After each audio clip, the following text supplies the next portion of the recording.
All right. So good afternoon, everyone. Welcome to today's Success Connection workshop on study skills for success. My name is Scott Sutherland, and I am the Kapiko coordinator here at Windward Community College. I'll explain my role on a future slide. But as a reminder, this workshop is a part of the Success Connection workshop series, which is a collaboration between all of the UH campuses. We'll be sharing a link to all of the future Success Connection workshops at the end of today's presentation. So here's our agenda for today's presentation. We'll start off with some introductions to learn a little bit more about you. Then we'll describe the study cycle, which is an effective and ideal way to study based on research. Next, we'll talk about study preparation, which includes your study environment, creating a study plan, and also setting goals for studying. And then finally, we'll talk about two highly effective study strategies, which are distributed practice and active recall. First, let's get started with some introductions. We'll introduce ourselves first. As I mentioned, my name is Scott Sutherland, and I am the Kapiko coordinator at Windward Community College. I oversee academic support services that include tutoring, testing services, and also student tech support. And next, I'll have Madison introduce herself. Hello, everyone. I am Madison. My home campus is Manoa, but I do work at WCC as a mentor for Kapiko as well as the SI leader for Japanese class. And one thing I do to study is look at those questions on the bottom of a chapter that ask questions to make sure that you understood the content. Awesome. Thank you, Madison. So now we'd like to hear from you, and we won't have time to have everyone unmute and introduce themselves personally, but if you could in the chat box, tell us your first name, your home campus, your major in college, if you've already decided on that, and then one thing that you currently do to study. All right, so take 30 seconds and introduce yourself in the chat box. All right, I see some introductions coming through. Hi, Candice. Looking to go into a master's in childhood education. Awesome. Aloha, Chad. Sustainable sciences. One thing you do to study is scanning the chapters first and then reading the summary at the end. Great strategies.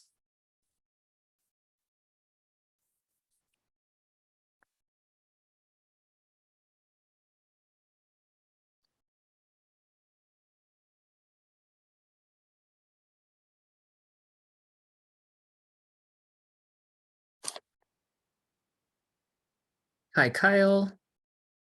You do a lot of writing for studying. Interesting. Okay. Hi, Yuka. One thing I do to study is set a timer. Great, great. That's interesting. Hi, Tiffany. You record the lectures and then go home and take notes from your lectures. Awesome. Hi, Charles. I handwrite on index cards. Awesome. We'll talk about flashcards today.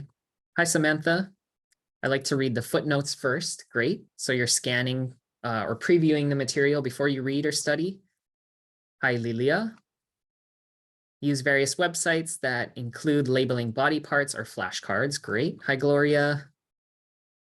Go over the key terms of the reading before reading the chapters. Awesome. Hi, Lisa. Watch a lot of videos. Watch a lot of videos, write and type a lot. Watch lectures over a lot. So a lot of repetition. Great. Hi, Jeffrey. I find reading aloud helps me absorb the readings more. Great, great. Awesome. Those are all great strategies. It looks like a lot of you are already utilizing successful study strategies, which is great. Hopefully you might learn some new tips and strategies today. Oh, and hi, Serene. The environment is where I study. Oh, the environment where I study is very important. Excellent. Yeah, we'll talk about study environments as well. Okay. Thanks everyone for your introductions. I really appreciate getting to learn a little bit more about you and what you're currently doing to study. Like I said, hopefully you'll be able to pick up some additional tips and strategies today from today's workshop. So here is my overall message for today's presentation, which is effective studying equals the effective utilization of the study cycle plus good study preparation plus using effective study strategies such as active recall and distributed practice. So let's first jump into the study cycle and its 5 different stages. So here's the study cycle, which was developed by Frank Christ and describes the ideal study cycle for students. The cycle emphasizes the importance of learning as the course progresses through the semester, rather than studying or memorizing information right before a quiz or an exam. This is also known to some as cramming. This is a much more effective way to learn and retain the material, because studies show that cramming or trying to memorize information right before an exam is not only less effective, but it's less likely that we'll actually retain the information in the future. Cramming can also result in reduced sleep and increased stress and anxiety, which can all negatively impact the processes in your brain that help you learn. So we'll go into each of these steps more thoroughly, but briefly, the steps are, number 1, previewing class material, and that we want to emphasize that this is prior to class. The reason we do that is to get a big picture of the material that will be covered. Number 2 is attending the class and participating during class. That includes active listening, eliminating distractions, and taking good notes. Number 3 is reviewing class material or your notes after class. This should happen as soon after class as possible, and this will help you retain the material that you learn. Then number 4 is to study. And during this step, you want to use active recall and distributed practice, which are the strategies that we'll be learning a little bit more about today. And then the final step in the cycle is to assess. So you're going to assess yourself and assess the strategies that you're utilizing and determine whether or not those strategies are working for you. And if not, to change them up and try something new. So before we go any further, I do want to take a poll really quick. And I want to ask you, which parts of this cycle do you already perform as part of your current study cycle? And which do you regularly skip? And this will just help us get a bigger picture of what you're currently doing and what you're not doing. So go ahead and answer those 2 poll questions if you can, and we'll move on from there.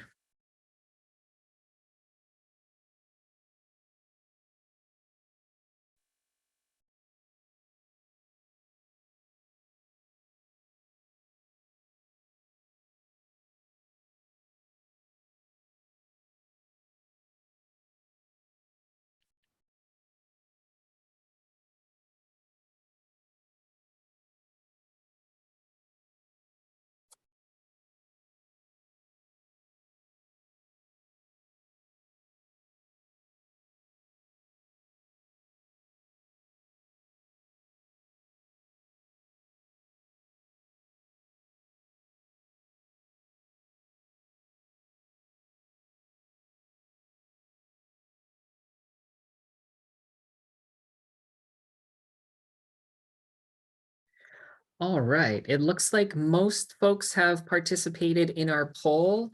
So I'm going to go ahead and end the poll there and show you the results. So what it's looking like is a lot of you are doing maybe the first 4 steps: preview, attend, review, and study. But a lot of you, it seems like, are maybe skipping the assessment piece. Yes. And then that second question, it's looking like a lot of you are skipping the assessment piece, and then some of you might be skipping the preview piece, which is that preview before class. Okay, great. Thank you. This helps us just get a better picture of what everyone is doing currently. And hopefully at the end of this presentation, you might see the value in doing some of those steps that you normally skip. So again, the first step of the study cycle is to preview the course material before class. And the emphasis here is on before attending the class. The purpose of doing this is to preview the course material and to get a sense of the big picture of what the material is that's going to be covered during class.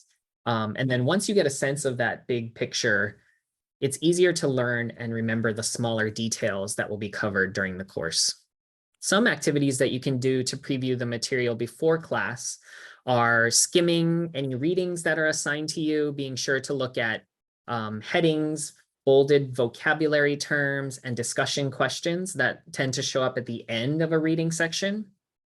You can also review any slides that the instructor has shared while previewing the material. It's also helpful to write down any questions that you have so that you can get your answers answered during the class. The second step of the study cycle is to attend class. This might seem like a no-brainer, but a lot of students, you'd be surprised how many students think that they can learn and succeed without attending class. And some can, but a lot can't. Attending class will ensure that you get as much from the class as possible. And then also during the lectures, instructors share critical pieces of information or tips that you might not be able to get from the other materials that you have available to you. So it's not only important to attend class though, it's also critical that you're participating actively during the class, which means eliminating distractions that are in front of you. That might mean muting your cell phone or just turning your cell phone off during that time. Also included in that is taking good notes, which we'll get to on the next slide, and then asking any questions to help clarify your understanding during class. So this is a critical step, is attending class. So speaking of notes, it's important to develop a good practice for note-taking while you're in school. Taking notes not only helps you focus your attention on the material during the class, but also class notes are one of your main and primary study materials. And because of that, it's important to structure your notes in a way that makes them easy to refer to in the future. One method of note-taking that you may have heard of before is called Cornell note-taking, which is pictured to the right on this slide. On the next slide, I'll play a short video that will explain this note-taking style a little bit further. You'll also want to consider the format of your notes, whether those are going to be handwritten or digital. There is research that suggests that handwriting your notes helps you remember information better. However, digital notes tend to be easier to organize and also to revise afterwards. So there are pros and cons for each style of note-taking. And it's important to consider which style might work best for you. For me personally, I prefer digital notes since I can type way faster than I can write. And I have the ability to change the format of my notes easily after I take them. But this is not going to be the same for everyone. So again, consider what works best for you. Finally, something important to remember about note-taking is that you never want to write down everything the instructor says or puts on their slides. And instead, you should focus on just writing down the main points and the details associated with those main points. Oh, Lisa in the chat mentioned my writing is hard to read, so I prefer digital notes. That's another benefit of digital notes is you don't even have to deal with handwriting, and it's pretty much always legible. You never have to consider, what did I mean when I wrote this down? So yes, that's definitely another pro. Okay, I'm now going to show a short video on Cornell note-taking that will describe this process a little bit further. The Cornell note-taking system was made popular by Walter Pauck, an education professor at Cornell University. Cornell notes are helpful in class, while reading textbooks, and when using online resources.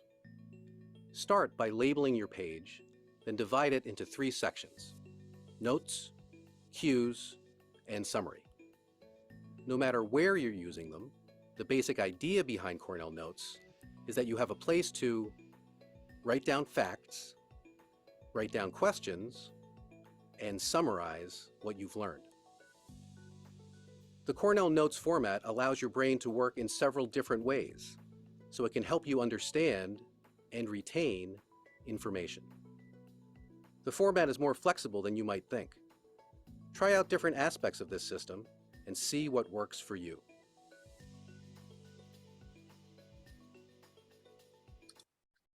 Okay, so that kind of described the Cornell style where you take notes or have details on one side, and then you have a prompt or a cue on the other. That could be a question or a main point that you're discussing. And like the video says, this style of note-taking is set up so that it will help you to study in the future. So that is one benefit of using this style. But again, this is just one style that exists out there. So take a look at what other note-taking styles exist out there and try different ones out and see which ones work best for you. The third step in the study cycle is to review the material after class. It's important to do this soon after class while the material is relatively fresh in your brain. And to review, you'll want to review or reread any notes or materials that you've taken during class, fill in any gaps in your notes as you review them, and write down any questions that come up for you. Doing so can help move short-term memory into long-term memory, which is obviously going to be beneficial to you if you have to take a test or an exam. And this process doesn't have to take a long time. It can be as quick as 10 minutes if you do it effectively and consistently after your classes. Step number four is to study. But how? So first, you'll want to plan and schedule your study time.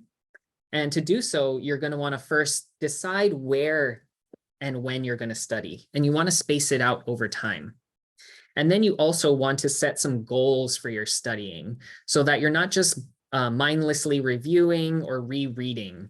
You have a specific thing that you're concentrating on for a specific amount of time. You'll also want to aim for intense and intentional study sessions.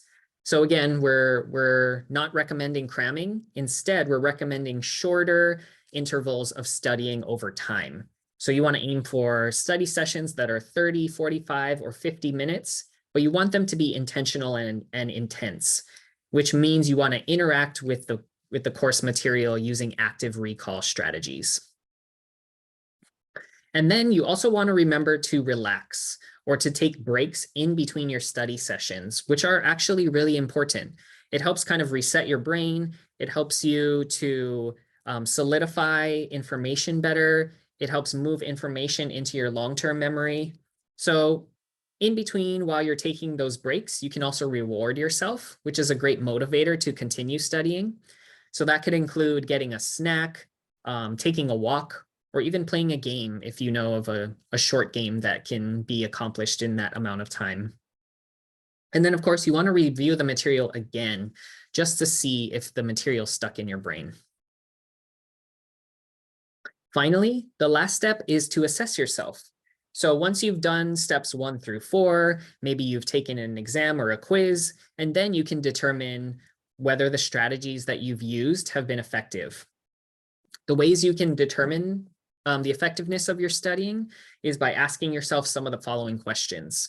Am I achieving my goals for studying? And we'll actually talk about what SMART goals are. You're seeing that acronym on the screen.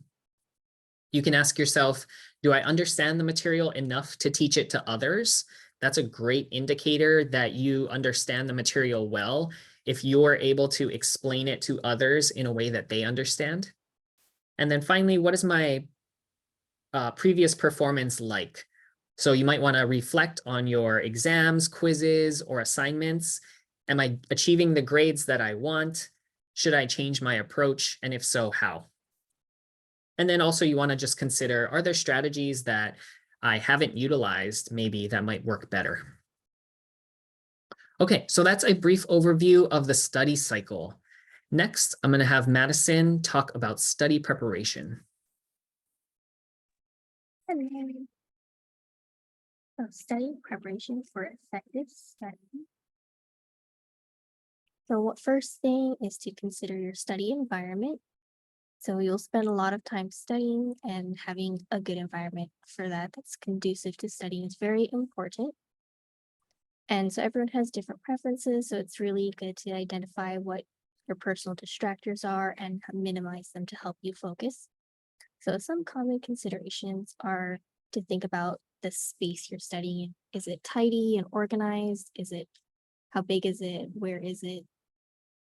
And also the noise level. Are you a person that needs absolute silence to focus, or do you need white noise or maybe music in the background? And also turn off distracting devices like your TV or your phone.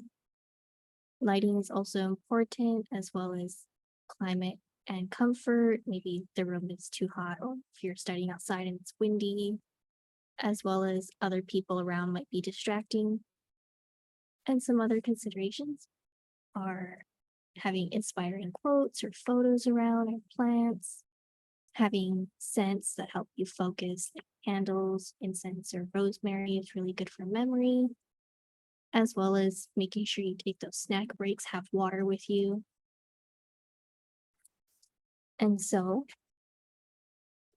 oh, can we go back? There was the question mark. So what is your ideal study environment like? If everyone can answer that in the chat box real quick. Yeah, go ahead and tell us in the chat box, what is your kind of ideal study environment like?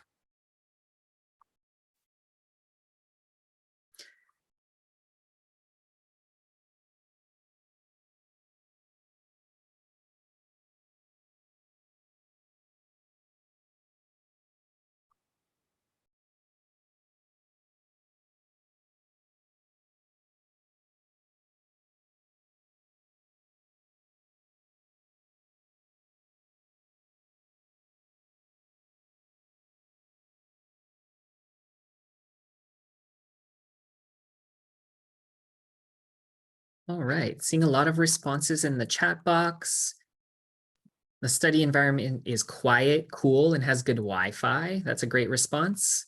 Is quiet, tidy, with water to drink and lots of air and airflow. Oh, sorry, lots of light and airflow. Great. I like that style of environment too. One that is kind of open, has lots of light, is bright, kind of brings in the outdoors a little bit. An empty classroom, interesting. Someone mentioned a cafe. Someone said studying outside in a quiet space. Someone said an organized, tidy area. Someone said, I prefer somewhere outside that is not crowded, but does have some light background noise, like a stream or the ocean. A nice view is great. Awesome. Someone mentioned the library, which is a great space to study because it's a good study environment. Okay, so we're seeing a lot of common responses here about the type of environment. So clearly you've already considered what types of environment work for you. So this slide really just will provide you with some additional things to consider about your environment. Maybe you have already considered things like the space and the noise, but maybe you haven't thought about some of the other considerations that are listed here. Okay, so next is creating a study plan. So how do we create a study plan? So first, break down the material on the exam into manageable chunks or groups. And depending on what class you're studying for, it could be by chapter, module, or the week. 2, decide how long you would like to spend studying each chunk or group. For example, 2 hours each. And 3, decide what study materials or tools that you'll need. And lastly, write it down and stick to your plan. So to do this, you can use the 5-day study plan template by Cornell University, which Scott just linked in the chat.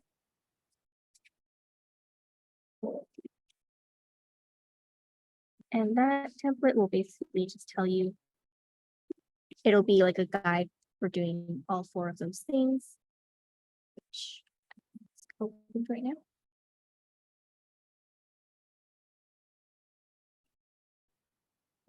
So next, setting SMART goals. So after you created your study plan using your distributed practice, then it's important to make SMART goals to help your study sessions.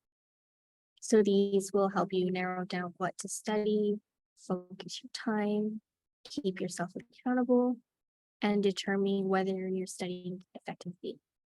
So the S in SMART goals is specific. What specifically do I want to accomplish during the study session? Measurable, how will I know that I've accomplished this goal? Actionable, what actions do I need to take to get there? Realistic, can I realistically accomplish this in the time given? And timing, what is the time frame for accomplishing this goal? So some examples are, by the end of this study session, I will be able to compare and contrast the 7 main perspectives in psychology. Or another example, by the end of this study session, I will be able to solve 10 different practice problems on linear equations and inequalities. So that's some good examples on how you can take note of how you'll accomplish that, when, and how you'll know that you achieved that. And next, making effective note cards and flashcards is also very helpful. So again, like notes, this can be either handwritten or online, depending on your preference. And it can be a good idea to mix your pictures with words, because images might be more easily remembered. And it's okay if you're not a good artist, you can use pictures online. And also include mnemonic devices such as PEMDAS that'll help you make connections between your information. And also include only one fact per note card. So don't include too much information. You just want to highlight what's key. And say your answers out loud before flipping your flashcards. And lastly, study your flashcards in both directions to build bidirectional neural pathways. So this means that if you look at the picture here, maybe you'll read the word first, benevolent, and then flip over to the definition. And then in another round of studying, you go the reverse way, read the definition first, and then flip it to the word. And also create practice tests. So you use your resources available to you, like your study guides, lecture notes, textbook, instructor slides, and your recorded lectures. And this can help you develop questions that you might predict to be on the exam. So make them as challenging as possible so you'll be most prepared, and test yourself using active recall. Another thing you can do is use visual tools. So this will help you organize your information differently. So mind mapping is a good way to organize lots of information. Also Venn diagrams to make comparisons, and timelines to organize things in chronological order.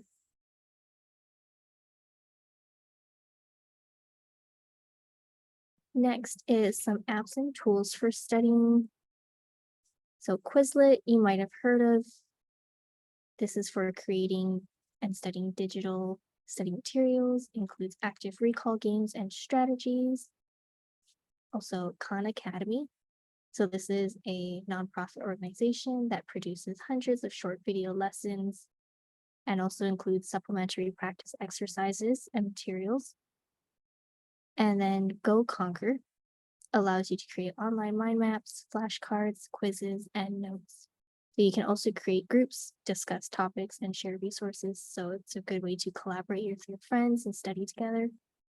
And the links for all of those are in the chat as well.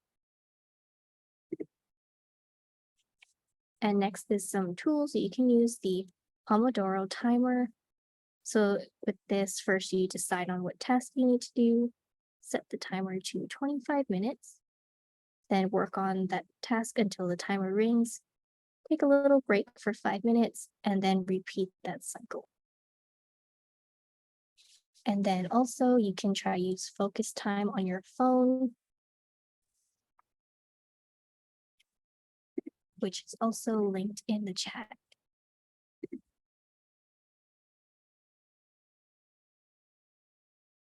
And next, as mentioned before, it's a good idea to teach or explain the content to your friends or anyone else that you're studying with. So explaining the material to people will help you demonstrate your understanding and test your knowledge. And this quote here, if you want to master something, teach it. So this way, if you study with your friends by teaching to each other, you can all take turns becoming the teacher and being better acquainted with the information. So you can create peer study groups, get your friends to help, or also use online tutoring. Well, not specifically online, utilize tutoring. So a good tutor will provide you with opportunities to demonstrate your knowledge or practice becoming the teacher. And some other resources are tutor.com, which all students have access to. Use your campus's tutoring services like Pico at WCC and Trio student support services. So these links are posted in the chat again. And also it's important to take care of yourself. So take breaks between studying, give yourself small rewards like a short walk or a nap or a snack for accomplishing your goals. Sleep is also really important to get regularly. This will help you improve your academic performance and improve concentration. And also don't pull all-nighters. This is really important because sleep is when your brain converts and codes all that knowledge into your memory. And self-care, so do activities that you enjoy to reduce your stress and improve your well-being. This will help you not get burnt out so much.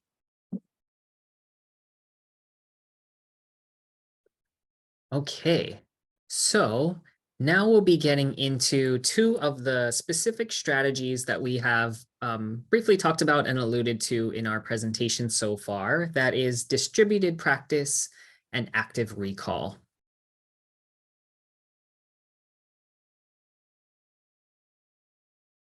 Okay, so we've talked about how one of the biggest mistakes that students make in studying is cramming. And we've kind of talked about why that's a mistake, but this slide goes a little bit further.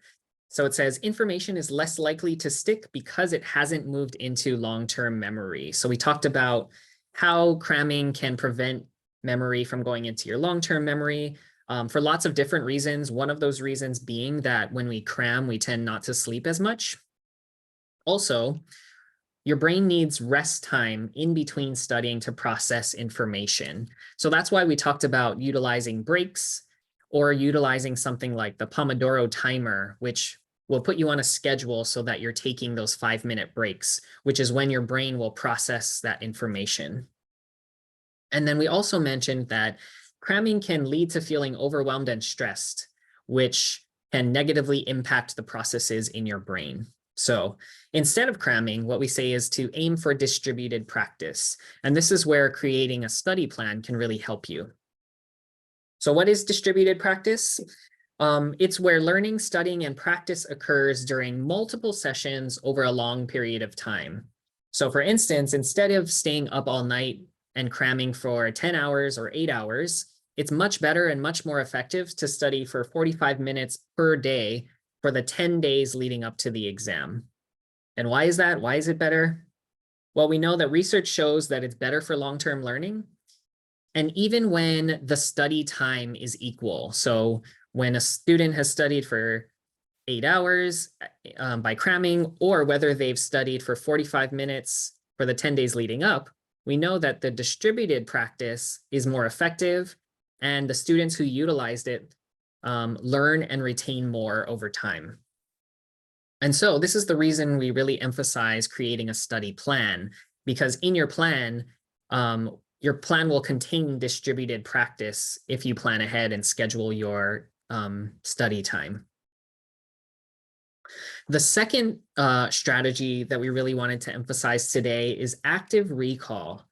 Active recall might sound like a new strategy to you, but I assure you that you've been doing active recall strategies for a long time. Active recall is when you actively stimulate your memory to recall information. We like to differentiate active recall from recognition. Recognition is something like, oh, I've seen this concept before, so I'll be able to recognize it if it's on a test, especially if it's on a multiple choice question. That's recognition. Active recall is a more effective strategy. So using active recall strategies is more effective and efficient than passive review and recognition. So we've listed some active recall strategies below, where you're actively recalling concepts and information from class, bringing them into your memory and testing yourself to see whether you understand the material and whether you can explain it to others. We differentiate this from passive recall and recognition. So passive review are things like rereading your notes, rereading the textbook, rewatching the lecture, or just going into your notes and highlighting. While these aren't ineffective strategies, they're not the most effective in determining whether you understand the material and testing your knowledge. And so while you can do those things and while they can be productive and efficient, it's more productive and efficient to utilize one of the active recall strategies. So perhaps after you've taken your notes, you might use your notes to develop note cards or flashcards and then use those to test yourself. Or you might use your class notes to create a practice exam for your test and then take that practice exam yourself. That's the active recall component. Similarly, we try not to aim for recognition, which are just being able to recognize the material if we see it on an exam. So those types of questions come up in matching and multiple choice questions, where we might be able to answer A, B, C, or D about the topic, but we wouldn't be able to describe it without those 4 options in front of us. So that's how you know that it's recognition rather than active recall.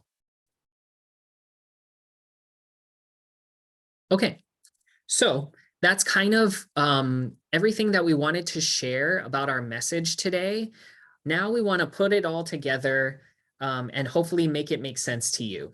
So there's a really quick video that I want to show, which is called the 9 Best Scientific Study Tips, but it really kind of just summarizes everything that we've talked about today.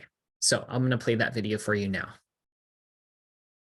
Time for school, and it's no surprise that many of us are determined to study smarter instead of longer. But which study tips and tricks actually work scientifically and can help you get those perfect grades?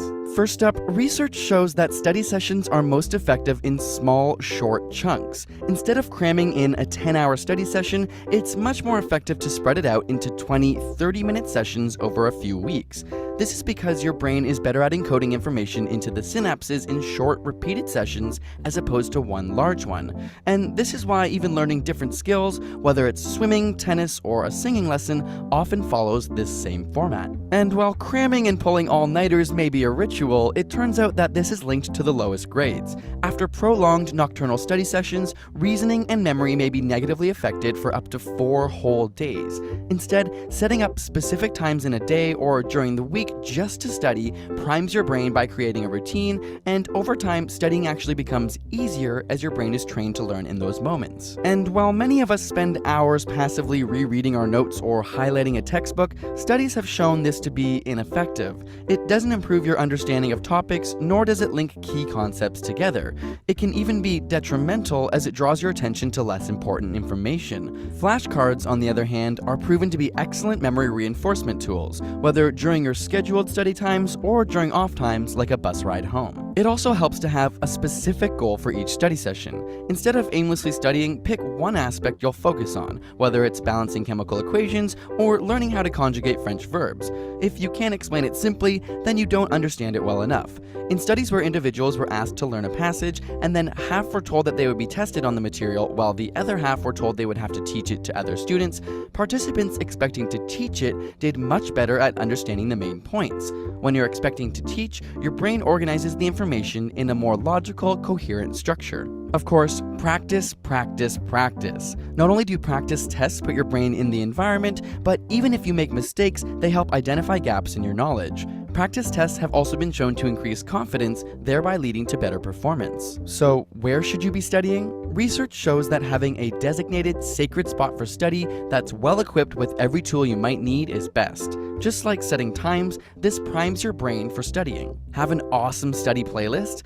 Not so fast. While some studies have shown that certain types of classical music can help improve concentration, a recent study has shown that learning with rhythmic background noise can be detrimental to focus, and those not using music fared much better. And if you haven't already, put away your phone. This is a no-brainer, but your texts and social media notifications severely decrease concentration. Of course, exams can be extremely stressful, so if you want some tips on how to deal with exam anxiety, check out our ASAP Thought video, which breaks down some tips for that. Link in the description. And a big thank you to TD Bank for sponsoring this video. If you're heading to campus this fall, click on the link below or visit td.com/student to see how TD can help you start school with a plan.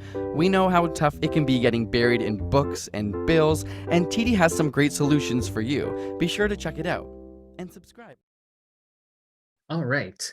So hopefully that short video kind of summarized everything that we've talked about today and kind of put it all together in a way that made sense for you.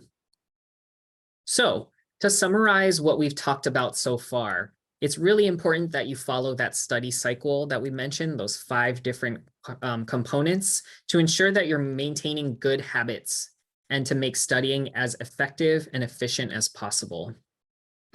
And then you also want to make sure that you're preparing for your study. That includes creating a study plan that we kind of mentioned, where you're inputting distributed practice throughout.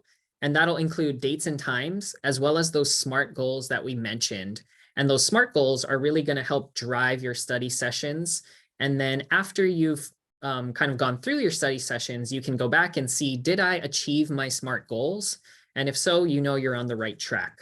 You also want to set up your environment, your study environment, to prevent distractions. So putting away your phone, thinking about the noise levels, the temperature, the climate, all of the different aspects of your environment can make it a space that you want to be in or one that you don't want to be in. And so it's really important to consider those. And then you also want to create materials that you can actually study from using those active recall strategies. So that'll include study guides, practice tests, and then even those note cards and flashcards. Then once you've prepared all of your study materials and you're ready, it's time to implement those effective studying techniques. So again, we want to make sure that we're distributing our practice. This is also called spacing. Over a long period of time, aiming for those short, more manageable study session chunks. And you want to do this instead of cramming, because we know that it's better for your brain.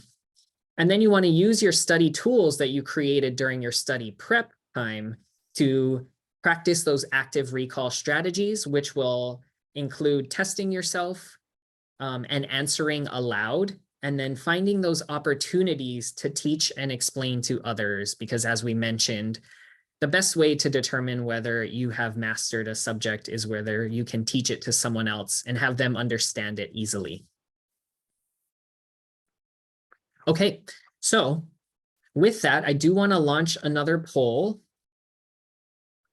and see, moving forward, after you've gone through this presentation, hopefully you've learned some new strategies and techniques. How will you change your study habits or strategies moving forward? So go ahead and answer that and take about 2 minutes to do that.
Okay, we'll take about 10 more seconds.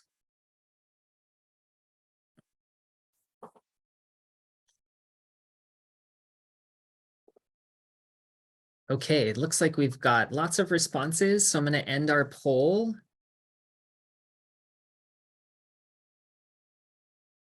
And share some of the responses that you all gave. Can you see my screen?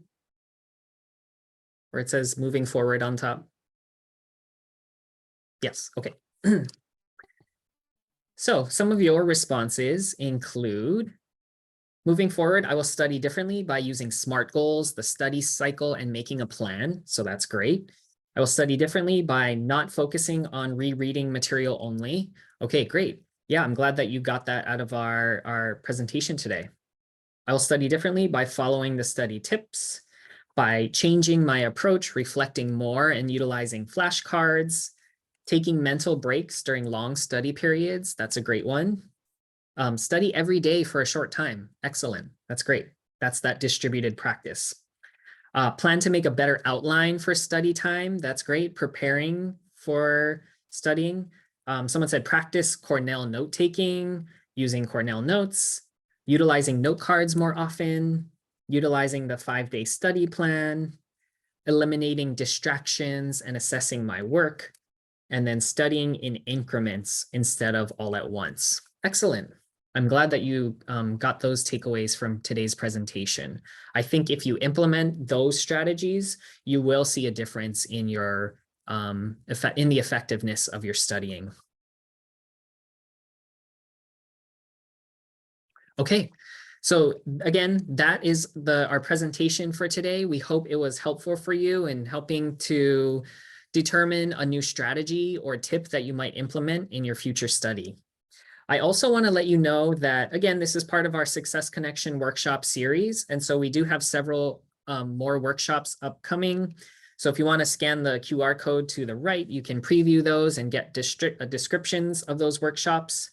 Or I can put the link into the chat box as well. So upcoming, we have memory hacks for studying. So in line with our study workshops right now, next week's will be specifically on tips for memory and for memorizing. And it's by a really dynamic speaker named Chris Gilbert from Leeward Community College. And then we'll have a presentation on finding and evaluating resources. So if you're working on a research paper or anything like that where you need to cite sources, this will be a great presentation for you. We'll have a librarian here from WCC present on that. And then we'll have future workshops on effective argumentative writing, reducing test anxiety, which I know is an issue for a lot of students, and then finishing strong for finals. And then our last workshop will be on resume and cover letters to help all of our students move forward after the semester is out. All right. Last but not least, I mentioned our feedback form at the beginning of our workshop. We'd really appreciate your feedback for today's workshop so that we can improve these and continue offering them in the future. So I'll put the feedback form into the chat box, but you can also scan our QR code. And as I mentioned at the beginning of the presentation today, I'll be emailing out a Google Doc that kind of summarizes all this information and also links this presentation into that document if I receive your feedback form with your email address on it. So go ahead and complete that and be sure to include your email address so I can send you the guide after this session is over. Okay, and with that, I just want to say mahalo for your attendance and participation. And at this point, does anyone have any questions that we can answer?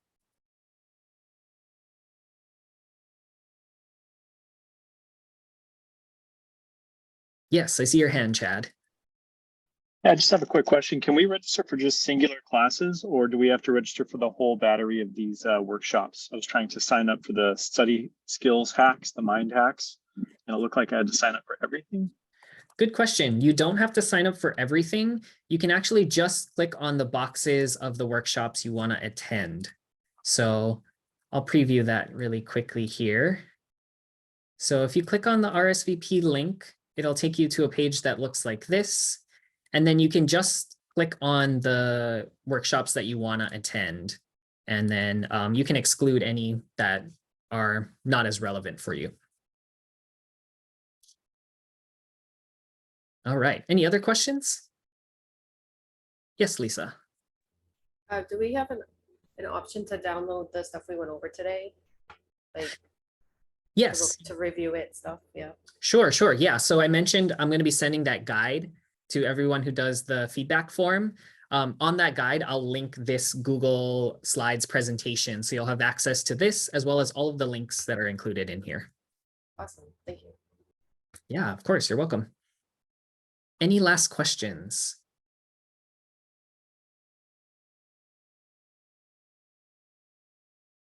All right.